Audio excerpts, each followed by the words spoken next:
Lord Nelson wrote down a prayer before the Battle of Trafalgar, desiring that the God whom he worshipped would grant them a great victory, not only for his own country, but for many countries within Europe who would benefit from that victory. He desired from God a triumph that would be influential in many lands and countries for good. And it's that type of aspiration that we find in the church in the Old Testament, fueled by prophecies such as the one recorded in Micah chapter 5 of a coming ruler, king, deliverer, who would provide victory and blessing to many lands. In our reading, for example, we read about him in verse number 4. He shall be great to the ends of the earth. And as the Old Testament church 700 years before that read of these prophecies, they desired such a one would come who would bring blessing to the ends of the earth. So Micah, written around 700 BC, the rulers whom he mentions in chapter 1, verse 1, ruled from 715 BC to 687 BC. Divided into the three sections we've indicated, this chapter coming at the end of the second section. The words in verse 2 are quoted, as we know now, in Matthew and chapter 2 as being a fulfillment in the birth of our Lord Jesus in Bethlehem. And one of the practices being promoted in college, which I am seeking to follow myself this evening, is to turn up those Old Testament passages quoted in the New Testament and explore their Old Testament reference. We often move over those citations from the Old Testament quickly. Consider that to be interesting, that he's quoting Isaiah or quoting from Jeremiah or the Psalms.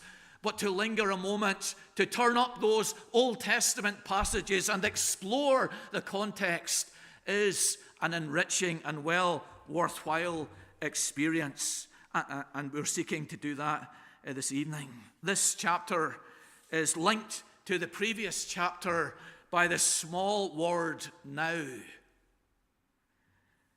This is the third time it's been used. In verse number 9 of chapter 4, now. In verse number 11 of chapter 4, now. And then in verse number 1 of chapter 5, now. And you can explore those paragraphs later on, but you will find the same movement within them. It begins in exile. It begins in oppression. It begins in captivity. And each of the paragraphs end in liberation and victory.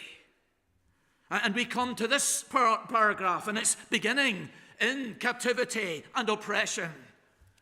But then it focuses, for the most part, in the early verses, on the deliverer, this ruler from God, who will bring liberation and deliverance. And we want to focus on God's ruler this evening as depicted in this 5th chapter of Micah, thinking first of all of the origin of God's ruler in verses 1 to 3. And there's two aspects that are marvelous about the origin of this ruler described in these opening verses.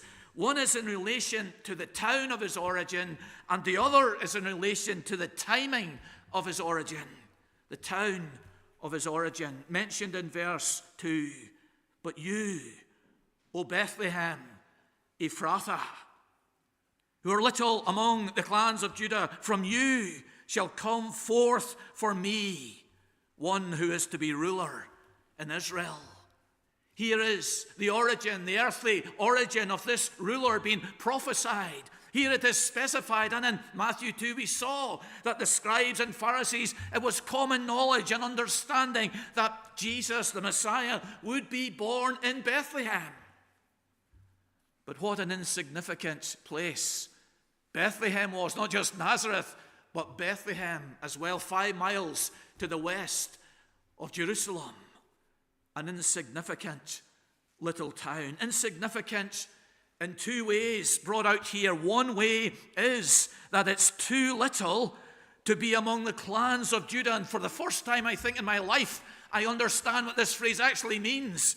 That it's never mentioned in the lists of Judah in Joshua chapter 15 or anywhere else in the Old Testament, where the lists belonging to the tribe of Judah in the promised land are contained. Bethlehem is so insignificant that it doesn't appear among the clans, the towns, the cities of Judah.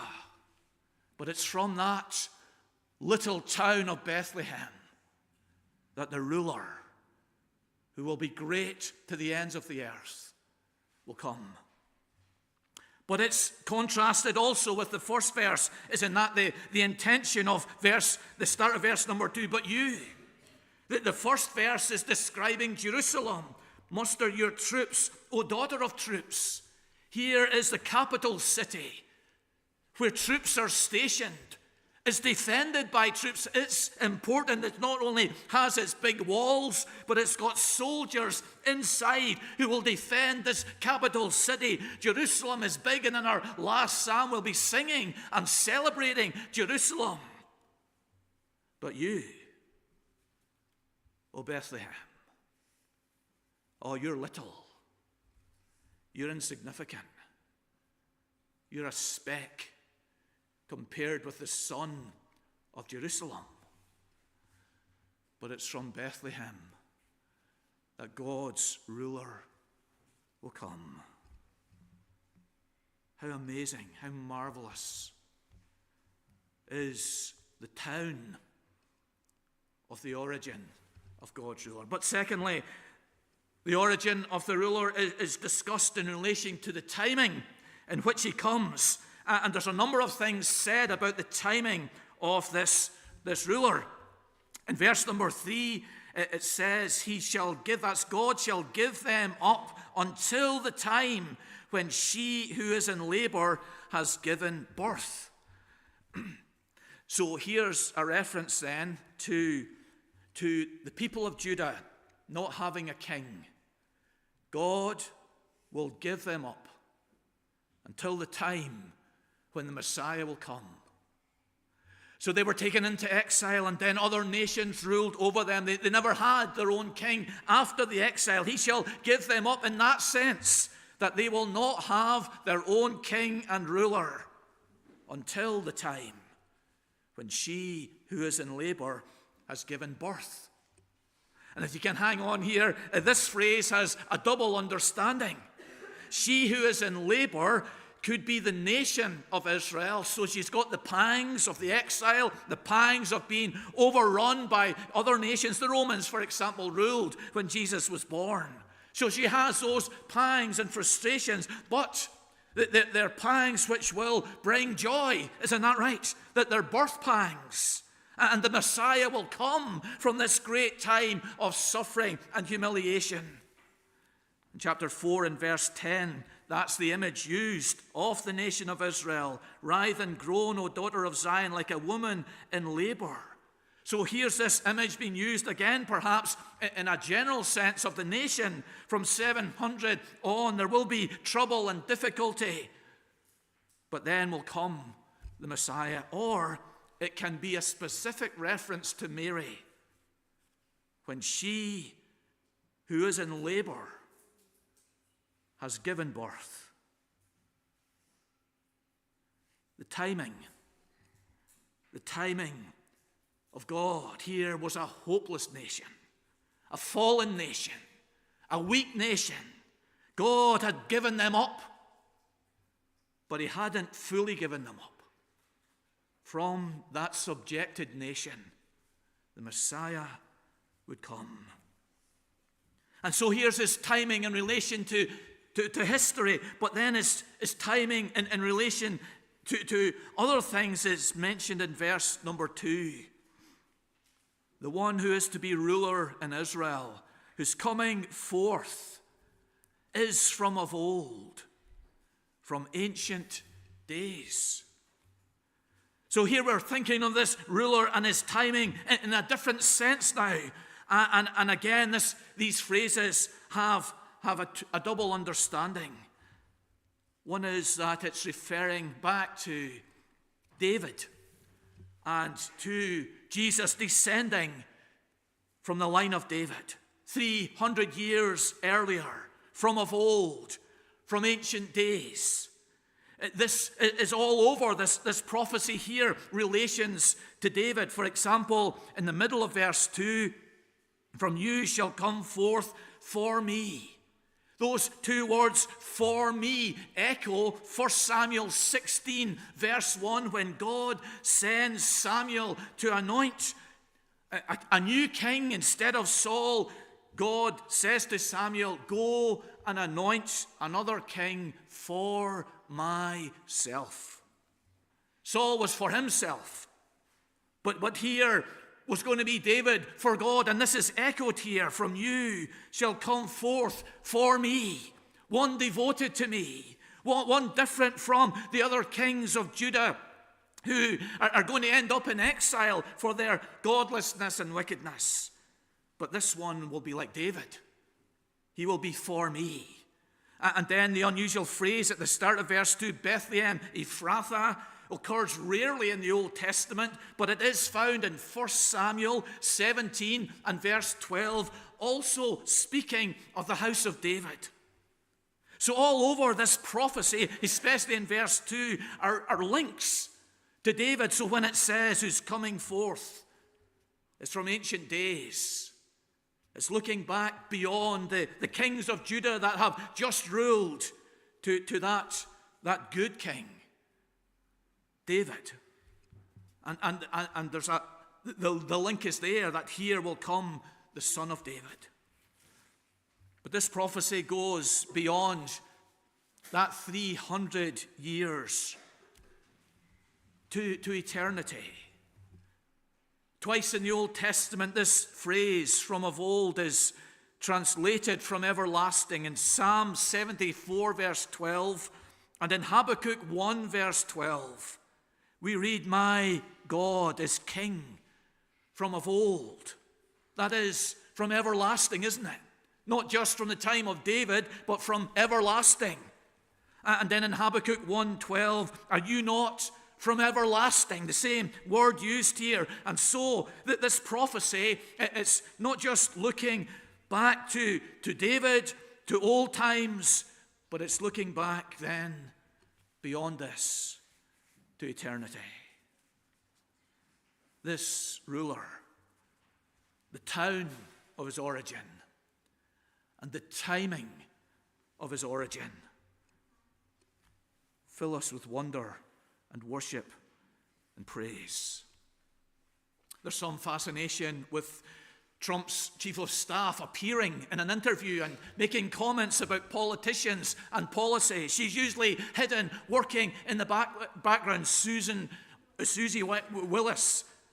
But she's been prominent. The hidden one has appeared. The unseen one has been seen. And here the everlasting one is born. And this is brought out in our text and translation here most beautifully in the phrases being echoed here, to come forth. From you shall come forth for me. That is from the town of Bethlehem. He will come forth in the sense of being born. But this very same one who will be born at the end of the verse, who's coming forth, is from everlasting. So here's a coming forth in time in Bethlehem of one whose coming forth has been from everlasting. The one who had no beginning now has this incredible beginning on earth in human form. And one of if we're true to our Bibles, we've got to find a practical application for this deep doctrine, isn't it? Right throughout the Bible, especially in the writings of Paul, when he latches on to deep and difficult doctrine, it's always with a practical application. And the one I suggest to you from this is, do something good out of character. Here's the everlasting one beginning. Do something good out of character. Do something of which you would say, that's not me. But you do it because it's a good thing and a right thing to do. The quiet person, witness to an unbeliever. The shy person, speak to someone new in the congregation. The leader, allow yourself to be served. The busy person, sit down with someone for half an hour and listen to their problems. Here's the everlasting one, beginning at Bethlehem. So let us marvel at the origin of God's ruler. Secondly, let us rejoice in the occupations of God's ruler in verses 4 and 5. There are 4 things which this ruler is identified as doing. He shall do this. So in verses 4, he shall stand, he shall shepherd, he shall be great to the ends of the earth, and he shall be their peace. And this is a logical progression, isn't it? This one comes, this one who's from everlasting, he comes forth in this little town of Bethlehem. Well, what's he going to do then? How's he going to behave, this incredible being? And there's 4 things that he's going to do. 4 ministries, 4 occupations. So he shall stand, it says, first of all, and this is emphasizing his permanence. He'll stand in the strength of the Lord and the majesty of the name of his God. He will be prolonged. He will endure. He will last. He will not give up. He will not be sidetracked. He will not be defeated. He shall stand. He shall remain in his offices, in his roles, in his mission. What a statement this is. And it's coming in contrast to verse number 1, where rulers are unable to stand. With a rod at the end, they strike the judge of Israel on the cheek. So here's a king in Jerusalem, unable to protect himself, so unable to protect himself that the enemy comes right up into his face and smites him on the cheek. Where's his bodyguards? Where's his armies? They're overthrown, they're defeated. Here is the judge of Israel, the ruler of Israel, so humiliated, dethroned, taken captive. This is 586 BC. Zedekiah, with his 2 eyes, put out and taken down to Babylon. But in contrast to this puny, frail ruler, he shall stand. He will endure. No one will defeat him. No one will conquer him. No one will overthrow him. He's from everlasting, come in human flesh. He shall stand. And he shall shepherd his flock. The flock here is referred to in the previous verse. Then the rest of his brothers shall return to the people of Israel. This is the flock being gathered here, and he shall stand and shepherd them. Bruce Walcott, who I discovered has 3 commentaries on Micah, he thinks this refers to Acts chapter 1, where the 120 disciples are gathered in prayer, or to Acts chapter 2, where 3,000 are converted. Perhaps it's best to understand of John chapter 10, where Jesus says there will be one flock and one shepherd, Jews and Gentiles brought together under the guidance of Christ, the Good Shepherd. He shall shepherd his flock. The flock is, verse 3, the brothers who return to be true Israelites, true people of faith, true worshippers of the Lord. He shall shepherd them, and what a shepherd he will be. They shall dwell secure. There will be wolves, there will be dangers, but as he says in John 10, no one will pluck them out of my hand. They shall dwell secure. What a shepherd he is, this one from everlasting. He has come to love his church, to die for his church, to care for his church. The third thing that will happen is he shall be great to the ends of the earth. Perhaps a reference to his fame. He will have this reputation, as we learned off in Matthew 4. Jesus' reputation in Syria was great, of his miracles, of his power, of his wisdom, of his teaching. So he shall be great to the ends of the earth. Nations far away will hear of his fame and desire a ruler like this. And then fourthly, he shall be their peace. This is an emphasis throughout many of the Old Testament prophecies, and we were singing of this in one of our Psalms, the peace. And it's a dominant idea in God's blessings. It has this holistic idea that God will heal and save and cure every dimension of a being, our mind, our body, our soul. This peace will dominate our whole being.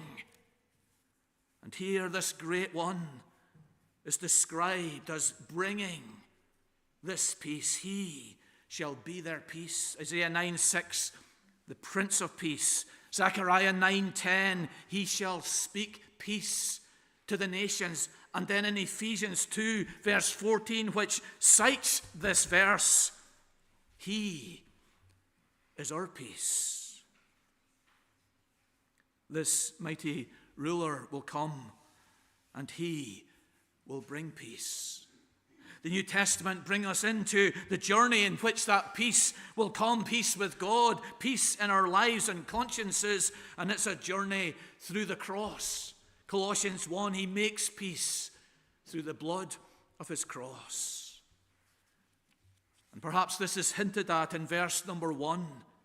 It's not a prophecy of Christ in verse number 1 that they'll strike the judge of Israel with a rod on the cheek. It's not a prophecy. It's not about Christ. It's about 586 BC and the exile. It's not a prophecy, but it is a type that what happened to that king of Judah will happen to the great king of Judah. That he voluntarily, and 3 times in the Gospels we read that they strike Jesus with a rod on the cheek. They'll arrest him. They'll crucify him. He will hold back his everlasting divine powers so that he can make peace through the blood of his cross. Peace is a recurring word through the songs around the birth of Jesus, isn't it? The angels sing about glory in the highest, and on earth peace. Zechariah speaks of Jesus coming and turning our feet into the paths of peace. Simeon, as he lifts up Jesus, mentions that God allowed him to depart in peace through the birth, the coming of this everlasting one.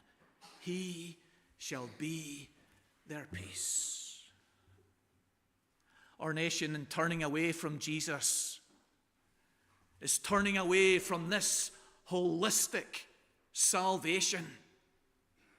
In the UK, there are 20 million work days a year lost because of anxiety. And people turning away from Jesus, the source of peace, are being filled with all kinds of unrest and trouble and difficulty. Thirdly, let us be among the obeyers of God's ruler. And if you think the earlier verses are difficult to understand, just wait till we get on with this. There are three main paragraphs here, and we'll move through them rapidly. Fascinating, interesting, from verse number 5b to the end of the chapter. And in 5b, there are phrases repeated, aren't there, about the Assyrians.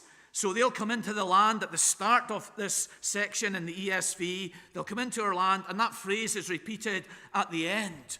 What's interesting is that the Assyrians were overthrown in 612 BC, so they weren't around as an army, a nation, a power in the time of the Messiah. And so what Micah is doing here is he is anticipating the ongoing opposition to the Church of Jesus Christ in terms of his own day. So when we read the Assyrians, we're to read the enemies of the Church of Christ.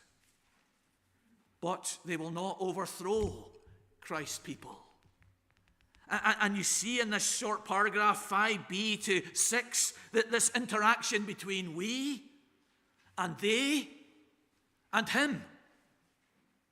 So we will raise against him 7 shepherds and 8, meaning there'll be more than enough leaders in the church to lead the church under Christ's power. They shall shepherd, verse 6, the land of Assyria. But then in 6b, he shall deliver us from the Assyrian. So there's they and there's we. But behind it all, empowering the leaders and people of Christ's flock is him. He shall deliver us.